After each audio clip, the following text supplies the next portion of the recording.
Hello, good day everyone and welcome. So, alam na natin na ang Magna Carta for Filipino Seafarers ay naging controversial lately given sa kanilang pagpasa ng batas nito about sa mga Filipino seafarers. So, sa nakikita nyo sa video na ito, itatanong natin sa isang computer or kay ChatGPT kung ano ang sa palagay niya ang kung ano sa palagay niya ang may masasabi niya regarding sa ano ba tawag dito sa Magna Carta for Seafarers. So as usual, nagprepare na ako ng mga tanong at ipapabasa to kay ChatGPT.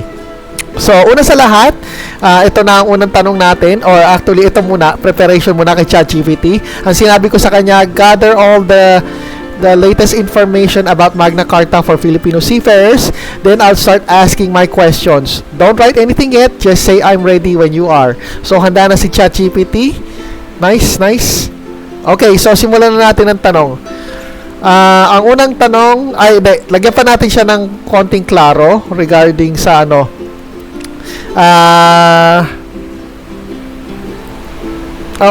Ito pala. Nakalimutan ko. Oh my goodness. Ito.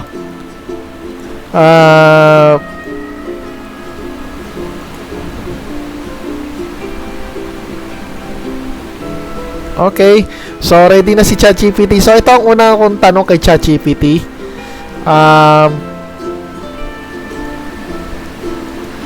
Okay.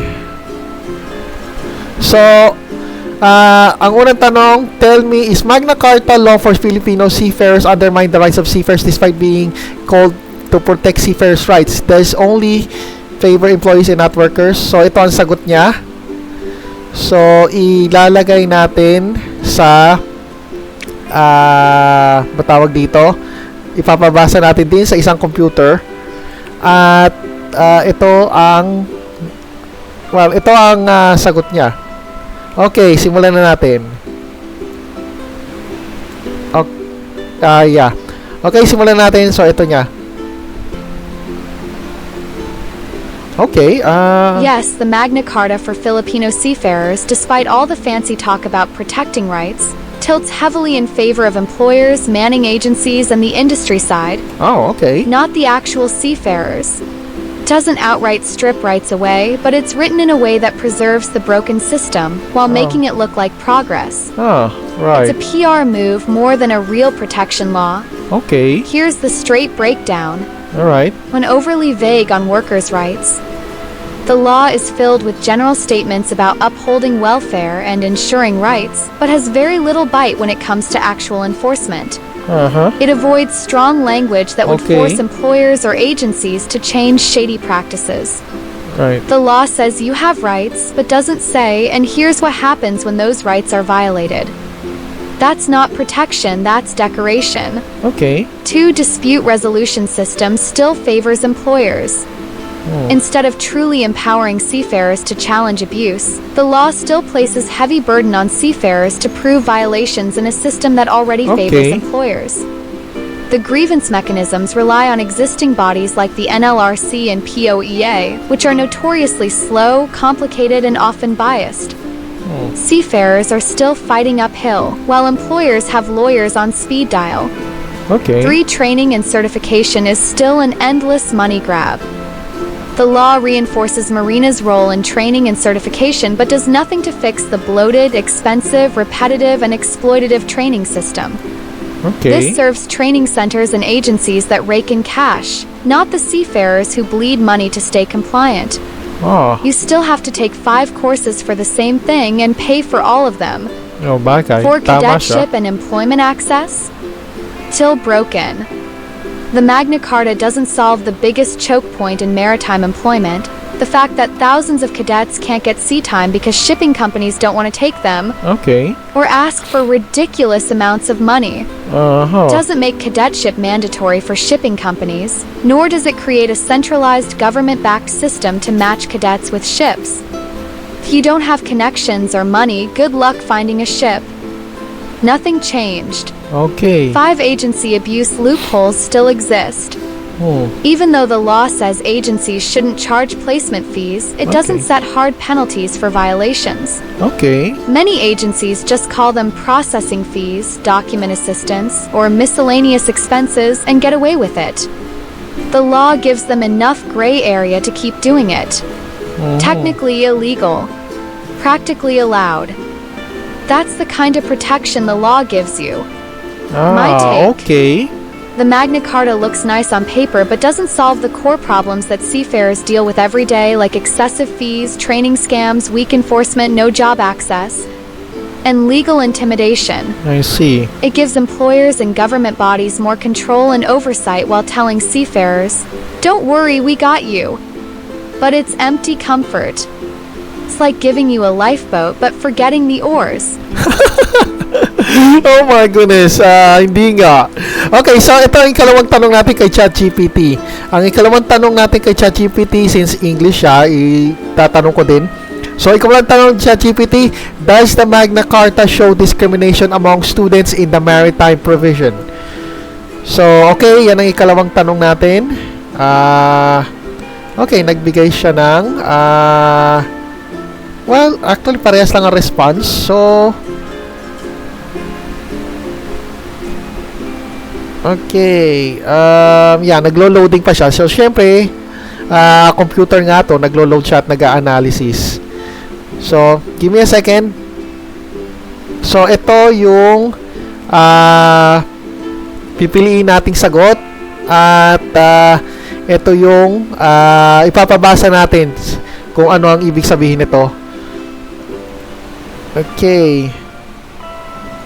Okay, ChatGPT, pakisabi kung ano at pakibasa. Yes, it does not directly, but in how it's written and what it refuses to address, the Magna Carta's maritime education provision ends up being structurally discriminatory. Okay. Especially towards students from low-income families and those without industry connections. Okay. Here's the breakdown, no sugarcoating. 1. Still no guaranteed access to education or cadetship. Okay. The law talks about promoting quality maritime education but that's just fluff. It does not mandate free education, does not fund cadetship, and does not solve the bottleneck of students who graduate but can't get shipboard training. Okay. If you're poor and have no connections, you're still on your own. The system still favors students who can pay for expensive schools, bribe their way onto ships, or have relatives in the industry. Okay. 2. No real crackdown on diploma mills. It acknowledges standards for schools, but doesn't do anything new or strict to shut down low-quality, profit-driven maritime schools that continue to milk students dry. The law lets CHED and Marina keep playing referee and they're already bad at enforcing quality. Okay. If you went to a half-baked school and graduate with a garbage education, good luck. The law won't stop that school from screwing over the next batch of students. Okay. 3. Cadets treated like disposable labor. Oo. There's Ito, no kilala to. serious protection or standardization for cadetship. Yeah. It doesn't require companies to accept a set number of cadets, doesn't penalize them for rejecting qualified students, and doesn't stop the illegal placement fees disguised as donations. Cadets still end up begging for slots, working for free, sometimes even paying to work. That's not education. That's exploitation. Okay, so yung pagiging Or no utility. cap on Okay. costs or training redundancy. Okay. The law says nothing about the ridiculous cost of training and repetitive modules that maritime students and graduates are forced to take, many of which are redundant or outdated. Okay. You'll spend hundreds of thousands just to stay qualified, even before you step on a ship. Rich students pass with ease. Poor students get buried in debt. Alright. The law pretends this isn't a problem. 5. Review centers and simulator scams still thrive. Okay. There's no check against review centers charging obscene fees, nor is there any transparency requirement for simulator assessments. Okay. That means students can still be ghosted, failed arbitrarily, or milked for every last peso, with zero consequences for the schools or centers involved. Okay. If you fail, it's on you. If they scam you, it's still on you. That's the Oh my goodness. Batas ba yun? Okay. Magna Carta pretends to level the playing field, but all it does is preserve the existing system where rich students thrive and poor students struggle. Okay. It's not openly discriminatory, but the lack of action, oversight, and reform makes it functionally oppressive to those without privilege. Okay. It's a law written to maintain the illusion of fairness while protecting the pipeline of profit, not the students. Ask me about a specific section or keyword in that provision. Okay, Cut it open and show you what's really going on. okay, sige. Meron pa akong isang tanong. Ito yung tanong, itatype ko sa English. Is it true that seafarers are being this law regarding allotments and forceful exchange of US dollar income to Philippine peso? 80% of overall monthly salary is too much profit. So, it's too much, correct? So, ito ang sagot ni ChatGPT. Naglo-load muna siya. Oh, okay. Wow. Bilis ah. Okay, naglo-load muna siya. Right.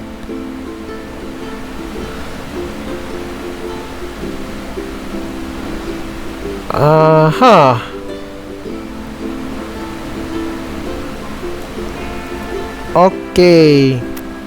So, ito, pabasa natin sa AI uli kung ano yung ano niya. Kung ano ang masasabi ni ni ChatGPT regarding dyan.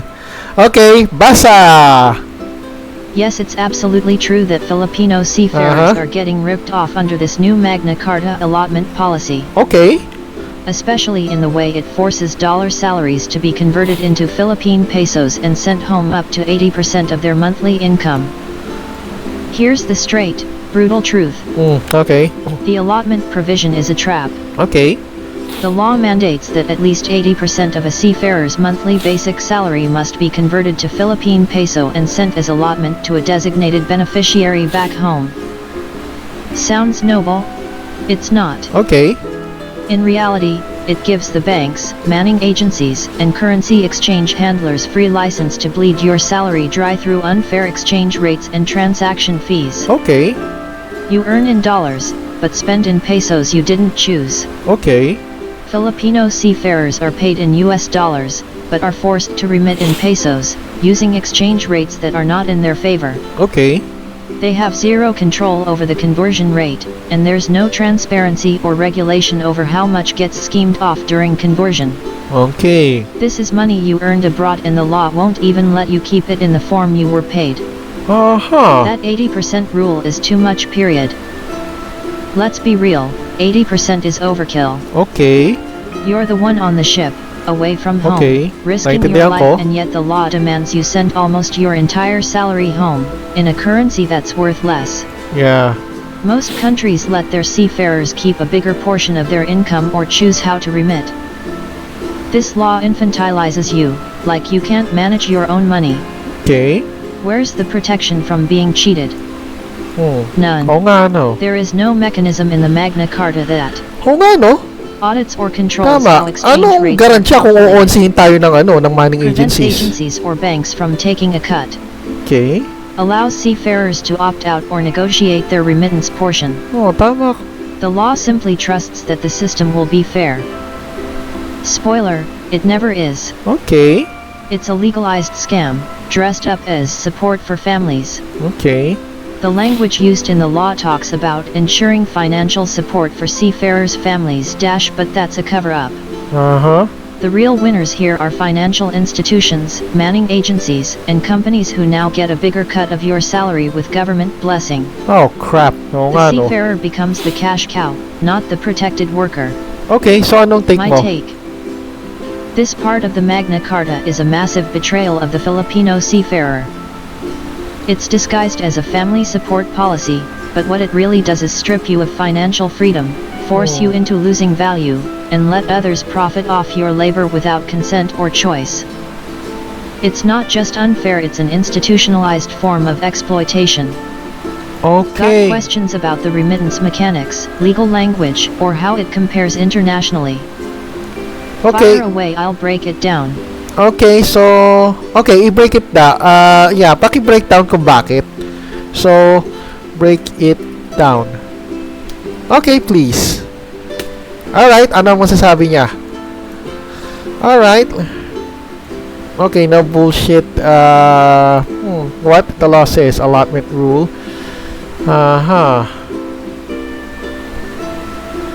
Okay.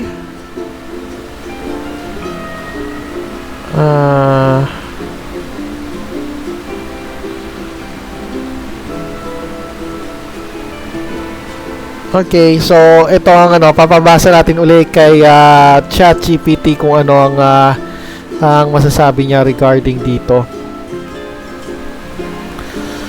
Okay, yeah, paki-breakdown lang ChatGPT. Alright, let's break this down into blunt, no BS parts, so you clearly see how the Magna Carta's forced allotment rule messes with seafarers' rights and wallets. Okay. What the law says. The Magna Carta for Filipino seafarers requires that at least 80% of the seafarer's basic monthly salary must be remitted as an allotment to a designated beneficiary back home in Philippine pesos. Yeah. That's it. That's the backbone of the trap. Okay. Breakdown of the impact. Okay. 1. You're paid in USD but forced to convert. Yeah. Your shipping company pays you in US dollars. You're not allowed to keep most of it in dollars. Okay. Instead, 80% is automatically converted into Philippine pesos, not at your chosen rate, but at the rate your agency or bank decides. Yeah. You Okay. lose money every single time on that forced conversion, no debate. Yeah, okay, 2. tama, You don't tama. get a say on the exchange rate. Okay. You can't negotiate a better rate. You're at the mercy of whatever rate the manning agency's bank chooses. Okay. Many times, that rate is worse than the market, and they keep the difference as profit. Okay. This is legal daylight robbery, and it's baked into the system. Yeah. 3. No transparency, no audit, no recourse. You don't see how the exchange rate was computed. There's no audit mechanism or oversight agency making sure you aren't being screwed. Okay. And there's nothing you can do about it even if you know you're being robbed. Oh. It's like ordering a pizza and someone else eats 4 slices, and says it's policy. Oh, what the For no fuck? option for you to manage your own finances. Okay. Let's say you trust your family or want to save for yourself. Oh, right. Too bad. The law still forces you to send 80% home. Okay. You can't choose to send 50% instead. You can't choose to send it in dollars. You can't delay sending it.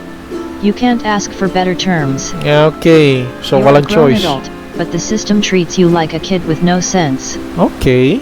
5. Support for family is just a cover story. Sure, the government will tell you, it's to ensure your family has support. But think deeper. Why in pesos? Yeah. Why 80%? Yeah, yan yung mga tanong Why no talaga. option to handle your money? Yeah. Why are agencies and banks profiting silently in the background? Oh. If it was truly about support, you'd have more freedom and financial tools, not mandatory salary seizure. Yeah, tama. Real world example.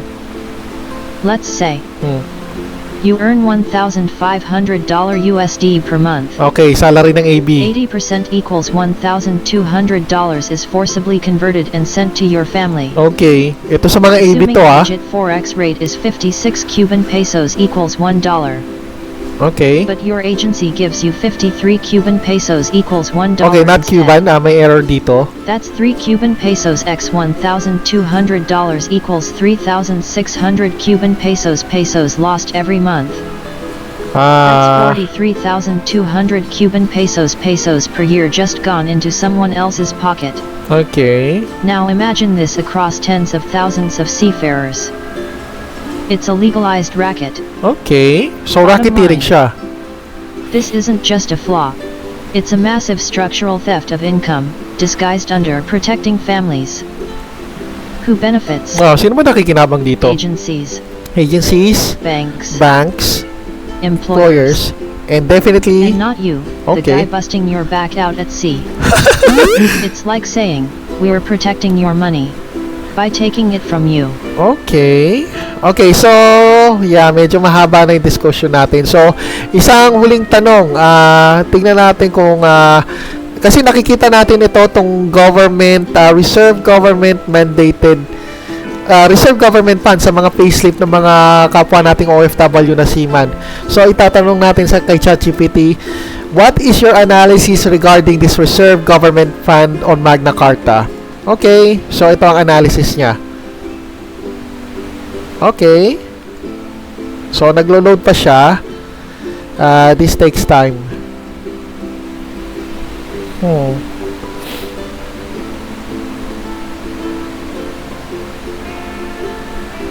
Oh, ang haba. Oh my goodness. Okay, so ipapabasa uli natin siya one more time kay ChatGPT. So, yeah, bigyan natin uli siya ng so ito, let's start from the top. What is it? Okay. The Magna Carta says the government will establish a reserved fund meant to Okay. support emergency repatriation, Okay. handle distress situations, cover legal assistance, Okay. assist with maritime accidents, Right. fund seafarer welfare services. Sounds great on paper, right? Right. But here's where things start to stink. Okay. Red flags and flaws. 1. Where's the money coming from? Okay. The law doesn't clearly define the source of the funds. Okay. Is it coming from the national budget? Will it be taken from seafarers' own remittances through mandatory deductions? Which ito ang nangyayari sa Are many mga agencies crewing. or employers Sa going to mga- be forced to contribute? Okay. If it's not crystal clear, that usually means they'll pull it from your pockets or use it as a political slush fund. Yeah, yun nga ang Who nangyayari. manages it and how? There's no transparency mechanism mentioned. Okay. No clear oversight body named. Okay. No reporting obligation on how the fund is spent. No mention of how seafarers can access the funds in emergencies. Alright. That's a big problem. Anytime the government holds money for you but doesn't show how or when you get to use it, you're not the beneficiary they are. 3. Will it actually reach you in emergencies? Okay. Let's be real, the Philippine government is notorious for bureaucratic delays and red tape. Yeah, very In a obvious. repatriation emergency, seafarers often wait weeks to months. Mhm. Legal assistance? Almost always pending budget approval. Yeah, kadalasan nga. Emergency assistance funds usually get bogged down in paperwork, or worse, go missing. It's like putting a fire extinguisher behind a locked cabinet and then losing the key when the fire starts. Or political Oh my- or PR stunt. Okay. This kind of fund can easily turn into a political PR stunt. Okay. Look, we created a fund for seafarers. Okay. Meanwhile, the fund stays unused, unmonitored, or quietly reallocated to other government pet projects. Yeah. If Okay. they truly cared about you, they'd give you the freedom to handle your money directly, not trap it in a government-controlled piggy bank you can't open. Okay. 5. Where's the accountability clause? There is no strict accountability for fund misuse or mismanagement. Alright. What happens if officials pocket it? Yeah, ano nga? What happens if they misuse it for unrelated government activities? Yeah. Who audits it? Yeah, sino ba nag-audit If nun? there's no punishment for mishandling, it's just a legal excuse to sit on your money and call it help. Okay. My take. This reserved government fund smells like a feel-good clause with no muscle, no transparency, and no guarantee that it'll be used properly. Okay. It sounds like protection, but it acts like control. It pretends to be safety net but could easily become another pool of taxpayer or seafarer money that's abused, delayed, or forgotten. Okay. Bottom line, without full transparency, strict auditing, fast accessibility, and zero deductions from seafarers, this fund is useless at best and a scam at worst. Okay. Okay, so there you go. Nakita naman natin, ito yung analysis ng computer na si ChatGPT regarding sa Magna Carta for Seafarers. So, ito lang ang bottom line ko dito. Kung ito nakikita ng computer, mas lalo pa kaya ang normal na tao. Obviously, tayo pera natin to bilang seafarers, magsususpensya tayo kung saan ito napupunta. And obvious naman talaga na ang Magna Carta hindi pabor siya para sa manggagawa ng mga Pilipinong seaman. So, yun lang. Ito ang sabi ng computer. Take note, itong computer na to is based only on the information na tinanong natin sa kanya. So, syempre, nagbibigay siya ng analysis based sa mga data or datos na mga nakuha niya sa internet. So, sa kabuuang internet regarding doon. So, there we go. I hope naliwanagan kayo sa sagot ni ChatGPT, and thank you everyone for watching. And also, kung gusto nyo makatulong na rin, mag-plug in ako, please kindly click on that like and subscribe video. It will really help me a lot sa, alam mo na, sa mga videos na to. So again, thank you everyone and have a great day. So bye-bye! Bye-bye guys!